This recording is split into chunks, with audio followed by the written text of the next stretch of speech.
Kami tempat magang itu ada 20 lantai. Kebetulan ingat banget ini saat itu ada acara dan ada tamu grup. Mohon maaf saya menjadi guru itu mendadak menjadi guru sebetulnya.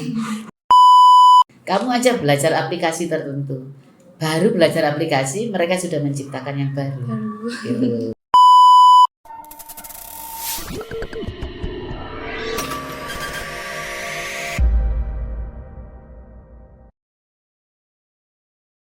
Hai halo Sobat Turen One Podcast, kembali lagi di Turen One Podcast. Suara kita, karya bersama. Halo, kembali lagi dengan aku Haref Rizky Aulia yang akan menemani Anda pada episode kali ini. Oh iya, gimana nih kabarnya yang habis liburan, yang habis kalau kata anak muda zaman sekarang healing ya? Kali ini kita juga bakal healing atau santai-santai, yaitu kita bakal ngobrol santai sama seseorang yang sangat menginspirasi kita semua. Beliau adalah seseorang guru dari salah satu keahlian perkantoran dan perhotelan. Langsung saja kita sambut bintang tamu kita kali ini, Bu Lili Yulaika dan Bu Ani Sulistianingrum. Selamat pagi.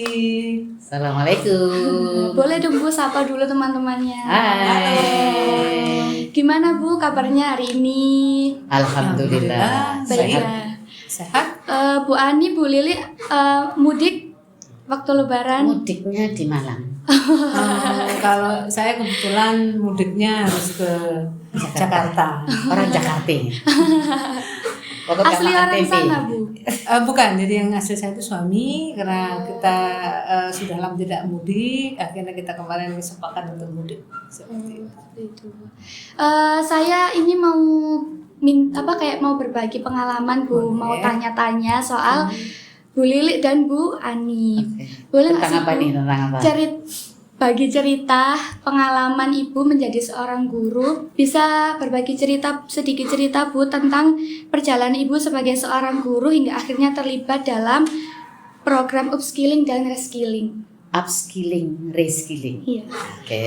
Dari Bu Ani atau Bu Lili? Monggo, Bu Ani dulu. Oke, pertanyaannya adalah perjalanan menjadi seorang guru gitu ya. Baik Mbak, perjalanan dari seorang guru memang kalau saya pribadi sih sudah cukup lama bagi saya. Cuman kalau di Turen ini baru sekali. Jadi saya baru di Turen ini baru 3 tahun. Bulan Mei besok. Nah sebelumnya saya di salah satu sekolah di luar sana, gitu ya, di salah satu sekolah yang ada di Kota Batu seperti itu. Jadi ibu di sini moving, pindah seperti itu. Jadi kurang lebih ya hampir masih sebentar kalau dibanding Bu Lili saya jauh banget gitu ya. Bu Lili mungkin sudah 30 tahun lebih menjadi seorang guru. Kalau saya baru 20 tahunan lah menjadi seorang guru 20 seperti tahun itu, Pak. katanya baru loh ya. Baru. Baru itu betul, baru 20 tahun. Gitu, kalau Bu Lili mah sudah baru-baru banget. Lamanya. Karena masih muda sekali. Betul. Gitu. Kalau dari Bu Lili sendiri bagaimana Bu Bu? Lili itu mulai jadi guru tahun 94. Kamu belum lahir. Belum lahir. Belum lahir. Saya masih 94 itu lulus GTT di Malang. GTT di suatu sekolah sekaligus jadi tata usaha di kampus. Tata usaha di kampus kecil di Kota Malang. Kemudian keliru saya tahun 91 lebih belum lahir lagi ya. Lahir lagi Bu. 94 yang saya ke Bali. 94 itu saya diangkat menjadi guru karena dulu saya kuliah dapat TID, tunjangan ikatan dinas. Saya harus mengabdikan diri saya dimanapun saya ditempatkan. Saya ditempatkan di Denpasar tahun 94. 94 saya ke Denpasar sampai tahun 2000. Tahun 2000 baru saya ke Turen ini, ke SMK kita tercinta Turen One. Tepuk tangan untuk Turen One. Kalau bukan kita yang tepuk tangani siapa lagi ya? Jadi sekian tahun jadi pengalaman untuk menjadi guru di luar kota, luar pulau itu menginspirasi bagi anak-anak muda yang lain. Nggak ada salahnya kita menjadi anak muda, harus keluar dulu. Apa istilahnya zaman sekarang itu? Move on. Bukan move on, apa? Keluar dulu. Istilahnya harus keluar dari lingkungan yang nyaman dulu. Kita harus ke mana, kita mengetahui bagaimana budaya orang-orang lain, baru kita kembali lagi dan sebagainya itu. Jadi saya mulai tahun 2000, kamu sudah lahir belum? Belum. Itu saya sudah di Masih SMKN 1 kecil Duren Ibu. sini. Oke. Berarti yang Lebih senior sih Bu Lebih Lili. senior kali ya? Lebih senior, ya, lebih Bu Lili senior. aja menyampaikan tahun 94 bila sudah Ke mulai di Bali. Bali, saya 94 baru lulus kuliah. Mm-mm. Nah, lulus kuliah setelah itu karena mohon maaf saya menjadi guru itu mendadak menjadi guru sebetulnya. Jadi bukan berarti tidak ada cita-cita menjadi guru, tidak. Cuman karena pada saat itu situasi dan kondisi yang mengharuskan saya untuk menjadi guru. Tapi alhamdulillah bisa Tempat saya ibadah kita. Betul, Tempat ladang ibadah ibadah kita. untuk kita berbagi ilmu. Katanya ilmu itu tidak akan pernah habis gitu ya. Selama ilmu itu bisa diamalkan oleh siswa, itu amalannya kita sebagai seorang guru akan Oke. mengalir sampai nanti kita dibawa ke liang lahat seperti itu. Oke. Oh ya, mengenai upskilling dan reskilling tadi ya, saya luruskan lagi. Kenapa kami-kami yang sudah senior ini mengikuti program pemerintah upskilling dan reskilling yang sekarang ini kemarin-kemarin sangat digalakkan, dan kami ini termasuk sisa-sisa program upskilling yang gratis dari pemerintah. Kalau sekarang sudah berbayar. Nah, dengan program upskilling dan reskilling ini, kita itu yang tadinya di posisi menjadi guru kayaknya sudah tahu banyak. Ternyata kita begitu masuk ke dunia kerja, banyak sekali yang kita harus pelajari. Salah satunya kita benar-benar dapatkan pada saat kegiatan upskilling. Itu, seperti itu. Jadi berbagi pengalaman sekali ya ini ya Bu ya. Jadi untuk guru-guru muda, termasuk kalian-kalian anak-anak muda yang apapun yang nanti profesi akan kamu terjuni, dimanapun dan apapun profesimu, jangan merasa diri kalian itu merasa cepat puas dengan ilmu yang kalian peroleh, tetapi harus selalu mengembangkan diri.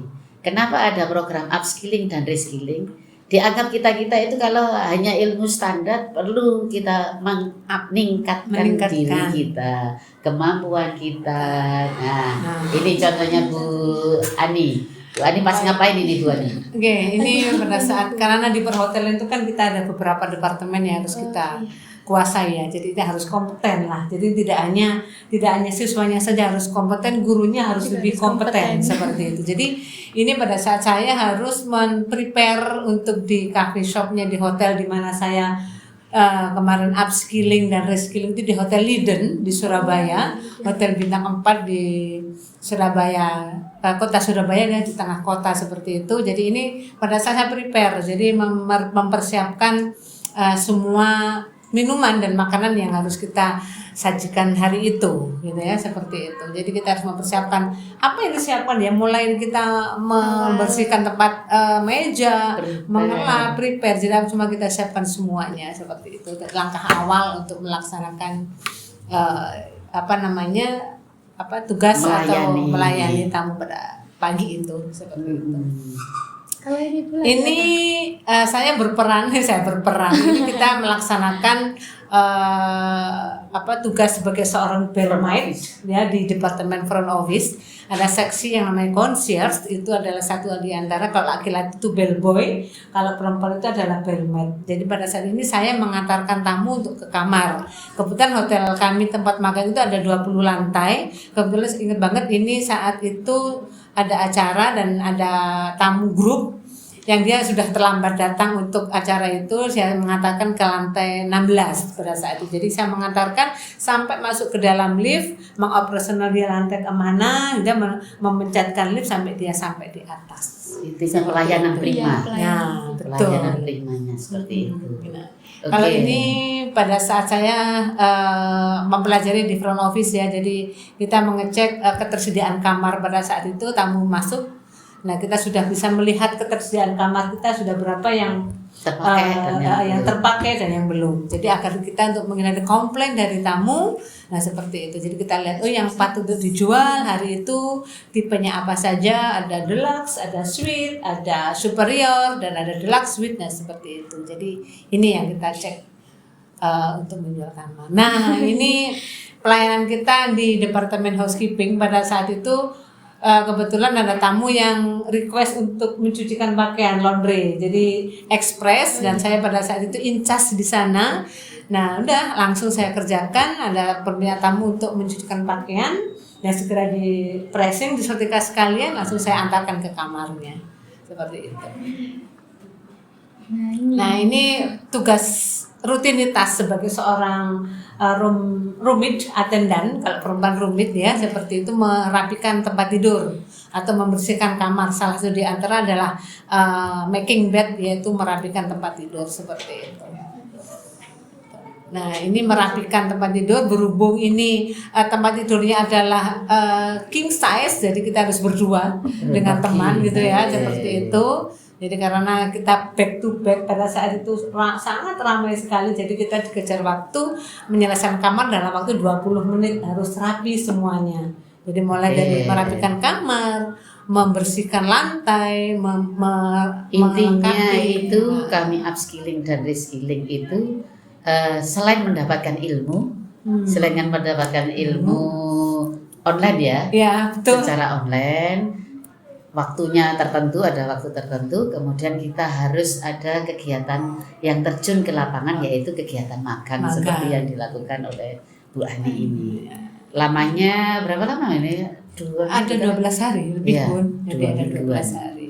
2 mingguan itu. Jadi kita benar-benar terjun seperti seperti karyawan karena magang. Walaupun kita sudah senior ya.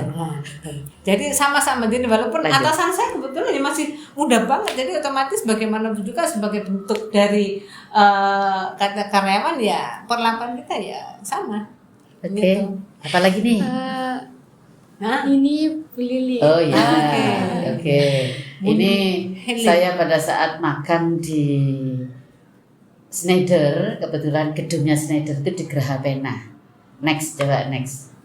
Di Geraha Pena itu sekitar kantornya Jawa Pos itu ada beberapa kantor yang berada di sana.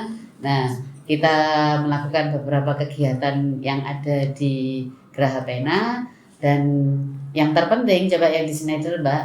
Nah, ini agak selfie ya, nggak langsung ke saya, karena posisi tulisan Schneidernya itu ada di situ. Jadi kantor Schneider Electric ini kantor yang internasional, bertaraf internasional. Coba next lagi. Nah, ini sebagai sekretarisnya dari Schneider, Bu Yayu kita panggil. Beliau ini ada di dalam Ikatan Sekretaris Indonesia yang sangat welcome terhadap kami, termasuk yang sudah senior-senior, untuk memberikan materinya, kemampuannya, ilmunya untuk ini disampaikan kepada kami. Ilmu yang kekinian, benar-benar kekinian. Next. Nah, ini benar-benar kami kirim email, kemudian ada kayak semacam fotokopi ya. Jadi surat itu selama ini benar-benar terus kita kirim email sampai kita lakukan proses agenda kerja pimpinan, kemudian bagaimana melakukan administrasi lainnya yang berhubungan dengan administrasi yang tidak hanya yang kita pelajari hanya manual, karena sudah digital sekali di sana. Benar-benar nggak ada kertas di kantor ini. Beliau paperless, benar-benar paperless. Ini pun hanya kirim ke pimpinan, termasuk yang ke Filipina, kemana itu hanya menggunakan email yang berdasarkan kegiatan sehari-hari seperti itu. Jadi seperti itu ya Bu ya. Jadi tahu tentang pengalaman. Nah, ini direktur yang ada di kawasan Indonesia Timur yang pakai biru itu. Kemudian ini teman-teman saya yang upskilling, kebetulan dari Indonesia Timur semua. Jadi karena kulit saya yang hampir sama dengan beliau, jadi diletakkan di ini kebetulan angkatan terakhir yang ada di upskilling, reskilling yang ditanggung oleh negara full. Berapa Seperti lama itu. Bu? Hampir sama, 12 2 bulan. Ya. 12 hari. 2 mingguan. Mingguan lah. 2 mingguan, kemudian yang online-nya itu. Online-nya. Apa sih motivasi utama Ibu untuk terus belajar dan mengembangkan diri di luar peran sebagai guru? Motivasi saya karena mungkin sebagai tuntutan daripada kita sebagai seorang pengajar Harus dan pendidik, mengembangkan diri, ya, harus selalu mengembangkan diri di mana berubah. ilmu itu selalu berubah dan selalu update dan kekinian itu yang masa kita mohon maaf kalah dengan muridnya begitu ya. Jadi ya karena apa sih setiap perkembangan zaman itu kan pasti berubah dan berubah. Nah otomatis kan kita harus mengasah diri, mengikuti perkembangan yang mengasah ada. kompetensi kita, keahlian kita di bidang masing-masing. Kalau Iya. ini mungkin perkantoran, kalau saya perhotelan, nah, seperti itu. Intinya kita baru belajar, orang lain sudah berubah lagi.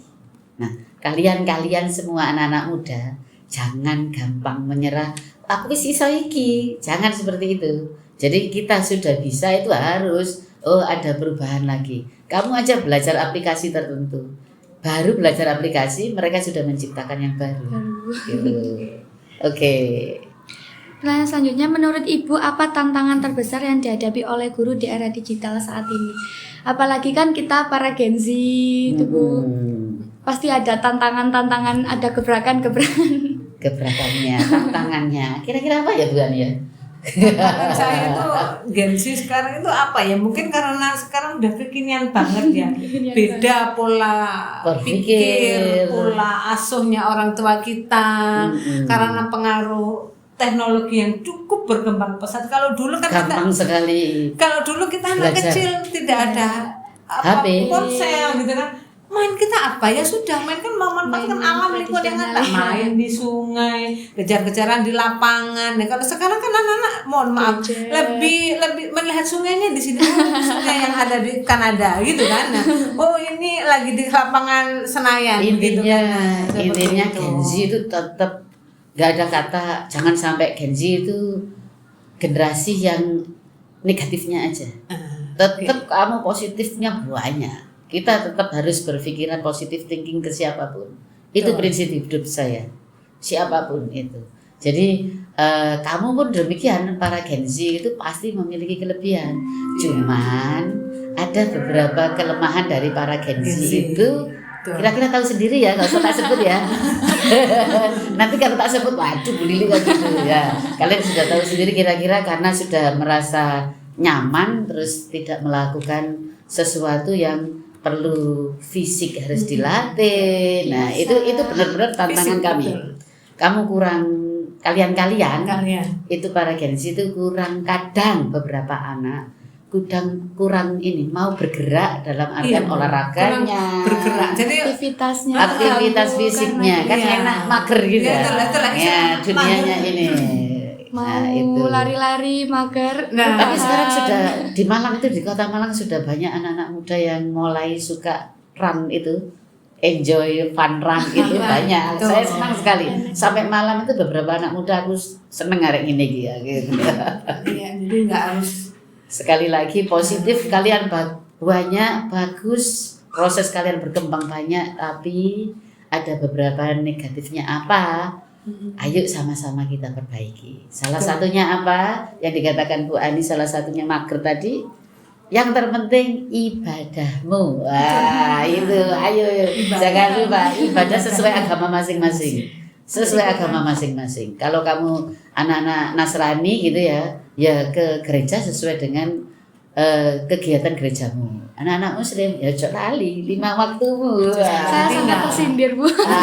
Jangan tersindir. Ayo meningkatkan diri aja. itu. Yang terpenting kami seperti itu. Baik Bu, bagaimana Ibu melihat perubahan peran guru di tengah perkembangan teknologi dan kurikulum merdeka? Kita kan lagi di kurikulum merdeka nih Bu. Banyak siswa yang kayak kita lebih banyak belajar di ruang luar sekolah, luar kelas. Jadi kayak tulis menulis itu kayak jarang dilakukan, lebih banyak aktivitas di luar kelas. Nah, istilahnya apa ya, karena memang ya itu nih Bun ya, jadi kita jendela dunia. Kita kalau dulu kan buku ya kita membaca, sekarang ini sangat jendelanya sudah terbuka, sangat kita mau sekarang melihat apa ya yang di Vietnam seperti apa, yang di Papua seperti apa, kita bisa lihatin. Kalau dulu kan tidak, jadi dimana kita tuh harus berburu mencari informasi dengan cara apa, fisik kita Bun ya, ke perpus ke apa itu loh. Jadi tantangan kita memang bagaimana sih anak-anak biar tidak tetap ilmunya, keilmuannya tetap ada, prakteknya. Kalau praktek, insya Allah kalian, ayo. Kalau ilmu kan sering ya Bu Lili. Materi Bu Lili bisa dilihat di microsite. Betul. Sudah dari microsite. Ayo sekarang kita praktek. Prakteknya itu, makanya sekarang pemerintah menggalakkan di problem based learning dan ini bagaimana kalian menyelesaikan suatu proyek. Itu. Ya, project dan problem based learning dan project based learning. Oke Bu, apakah ada keterampilan baru yang Ibu pelajari yang sangat berdampak pada cara Ibu mengajar? Jelas, banyak sekali. Yang tadinya saya itu misalnya, ya walaupun saya sudah mulailah ya, misalnya kerja itu sudah berbasis mengarah ke digital, tetapi dengan ilmu dari beliau-beliau itu, oh berarti arsip itu harus lebih seperti ini. Nah, oh prakteknya ini lebih simpel, ayo kita praktek yang seperti itu. Jadi digitalisasi yang digalakkan oleh perusahaan internasional yang sudah benar-benar paperless sudah mulai. Kan kemarin kalau anak kelas 11 sudah merasakan, atau kelas 10 sudah kearsipannya kan sudah materi poin. Ayo kita belajar yang paperless. Itu kalau perkantoran, kalau perhotelan, walaupun kita juga sudah belajar di melalui media, tetapi tetap yang pertama adalah apa? Etika. Tetap karakter. Karena memang di hotel itu adalah benar-benar excellent service yang disampaikan Ibu Lili tadi, itu yang benar harus dikembangkan dan dijaga betul-betul. Dan istilah kalau kami di perhotelan adalah hospitality atau hotelier seperti itu. Jadi bagaimana kadang-kadang kita tidak terasa attitude kita, gestur kayaknya sudah bagus ya. Kayaknya bagus, tapi kadang-kadang kalau mau di perhotelan itu dari pandangan mata, apalagi kalau tamu sudah misalnya check in begitu, kita padahal sudah greeting menyambut tamu depan, good morning gitu, welcome to the 41 hotel, how may I assist you, tapi pandangan kita tuh sedikit ekor mata kita ke arah kesana. Tamu bisa komplain, Mbak kenapa nggak memandang saya sih, saya di sini tamu loh, VIP, saya bayar loh Mbak. Nggak, itu penting, sepele bagi kita kan, cuman melihat sejenak saja, tapi kita nggak fokus ke tamu itu. Bisa kalian semua bisa menyimpulkan dari apa yang dikatakan oleh Bu Ani, dimanapun pelayanan prima kita kepada siapapun, pimpinan kah, teman sejawat kah, atau bahkan yang seakan-akan pandangan kalian, oh itu di bawah saya, tetap kita harus pelayanan prima, berbaik sangka ya, berbaik sangka. Ya seperti yang dikatakan Bu Lili itu. Karena positive thinking ya. Karena kita kerja itu yang dilihat siapapun nanti pada saat kalian akan rekrutmen, akan kerja. Nomor 1 karakter. Gak akan dilihat yang utama. Rapotmu adalah juara siji terus, memang itu pendukung. Tapi yang paling utama, lihat mana sosmedmu, karakter di sosmedmu itu apa, langsung kelihatan ya. Jadi bagaimana melihat orang, bagaimana bersikap baik kepada orang itu. Ya, paling sekarang juga Bun ya, anak-anak sedikit bergerak sedikit pakai TikTok, bergerak sedikit kita pakai gak apa sih, kekinian anak Instagram boleh. Tapi kadang-kadang kalau kena Instagram, TikTok agak sedikit harus miring titik, kebelabasan gitu. Nah, apalagi Bunda mengadakan karakter. Sekarang rekam kita, rekam jejak kita. Itu sudah bisa loh kita. Ketik saja nama Ani. Udah kalau waduh ternyata Bu Ani ini dulu bla bla bla bla bla. Udah kelihatan semuanya sini. Kita nggak bisa loh memungkiri gitu ya. Enggak Pak, itu bukan aku, itu orang lain. Tidak, ini buktinya gitu kan, seperti itu. Jadi benar-benar kita tuh karakter apapun memegang peran penting, betul itu. Apa sih pesan Ibu untuk guru-guru lain yang mungkin ragu atau belum sempat mengikuti program pengembangan diri seperti ini? mengembangkan diri itu tidak hanya melalui program upskilling dan reskilling. Kebetulan upskilling reskilling ini adalah programnya dari pemerintah atau dari P4TK ya, P4TK dan Dikmen di pusat. Nah, kita intinya sebagai guru tetap harus meningkatkan kompetensi kita. Jangan merasa puas untuk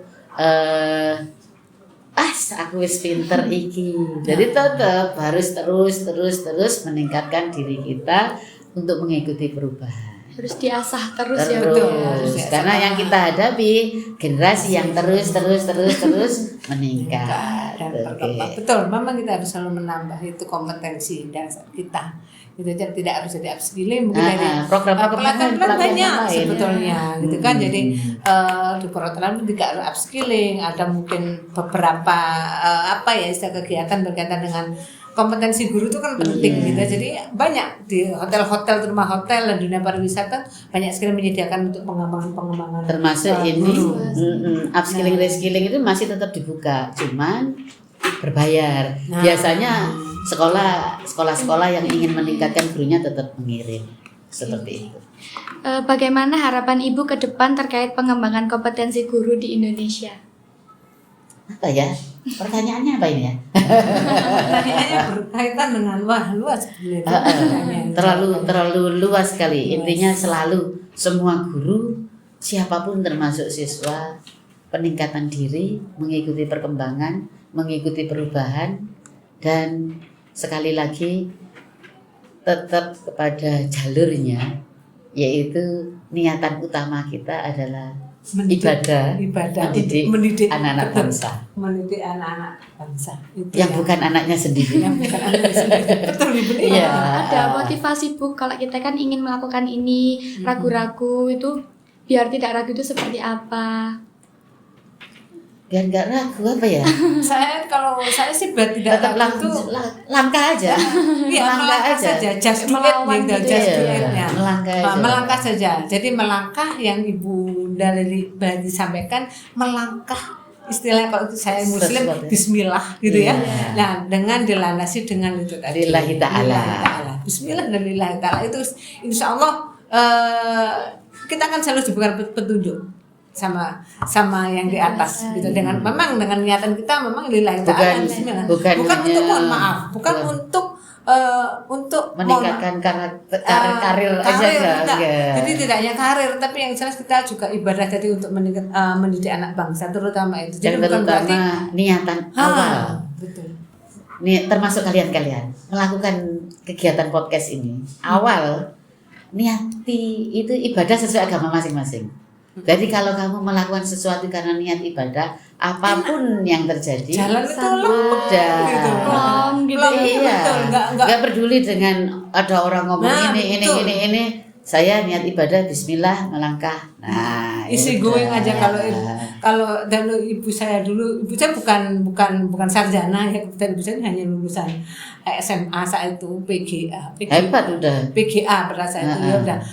Dia pesan beliaunya, wes kamu tuh diberi di sekolah ibu gunakan ilmumu sebaik-baiknya, minimal manfaat buat orang banyak. Nah, itu. Itu ibu pesannya. Kalian semua ini sudah melakukan manfaat yang luar biasa ini. Yang luar biasa ini. Semoga inspirasi dari kerja kalian atau lelah kalian menjadi lillah. Itu. Boleh mungkin Bu kasih motivasi dan pesan-pesan untuk Sobat Turan One Podcast kita. Oke. Untuk anak-anak muda ataupun siapapun pendengar, pemirsa dari Turan One Podcast, kebetulan kami diundang oleh anak-anak kami untuk ikut menjadi tamu di kegiatan Turan One Podcast. Harapan kita semua semoga para generasi muda tetap harus meningkatkan diri untuk selalu belajar, jangan berhenti untuk puas aku wis iso. Santai, apalagi untuk kakak-kakak kalian yang baru lulus, jangan puas hanya di sini aja. Dia harus tetap belajar. Orang tua saya nggak mampu, saya nggak perlu kuliah lagi. Bukan Nggak. menjadi Bukan halangan. kendala Bukan itu. jadi kendala. Kami bukan dari keluarga Betul, mampu. kita bukan dari keluarga Jadi mampu. terus ada program dari negara, pemerintah untuk meningkatkan diri. Beberapa kampus negeri swasta itu ada Ada fasilitas saja itu. jalannya ya Bu ya. Tidak hanya kuliah loh ya, meningkatkan diri itu termasuk kursus-kursus. Kursus. Nah itu Apalagi sekarang banyak lembaga-lembaga apa, Pelatihan. pelatihan. Justru karena berangkat dari situ itu justru itu yang lebih lebih cepat. Sertifikat terus pekerjaan pun lebih cepat gitu loh. Saya sedikit boleh bercerita Bu. Yeah. Jadi saya tuh punya murid ya, alumni itu. Itu mohon maaf ya, memang seperti kita dulu dari keluarga yang cukup biasa saja gitu. Tapi dia punya motivasi Bun. Saya kepingin keliling dunia. Itu sekitar 10 atau 15 tahun yang lalu. Kalau orang pikir suka keliling dunia gitu kan, Pak. Iya. Lah betul. Jadi pun saya pengen keliling dunia. Oh ya wes. Terus sekarang kamu benar-benar udah kecapean sekarang. benar-benar dia tercapai, dia jurusan perhotelan, dia pada saat itu mengambil di LPK, salah satu LPK di daerah Yogyakarta Bun. Dia ikut di kapal pesiar. Dia di kapal pesiar menjadi seorang roomboy. Kelakon terjadi dia keliling dunia wes, sampai ke Atlantik tuh. Dia tuh sampai dulu masih belum ada WA seperti sekarang, hanya SMS ya dulu punya. Itu dia WA pun saya di Atlantik ya, kalau gambarnya pada saat itu masih belum ada gambar. Oh ya hati-hati nih seperti itu. Jadi intinya bisa ucapan menyimpulkan adalah ya. doa gitu ya, Bu ya. Bisa menyimpulkan apa yang dikatakan Bu Ani tadi, apa berarti kalau dari closing kegiatan kita kali ini, apapun kalau kita punya niat, betul. Pasti ada jalan, dan kalau kita melakukan dengan niatan yang tulus tercapai. Gitu ya, Bu. Oke. pastinya kuncinya adalah niat. Iya. Oke, terima kasih Bu Ani, Bu Lili Iya. udah datang ke podcast kami dan udah menyempatkan waktu juga. Terima kasih juga buat kalian yang udah nonton Turenwan Podcast kami. Kami ucapkan terima kasih. Jangan lupa like, comment, share, dan subscribe. Bye-bye. Oke.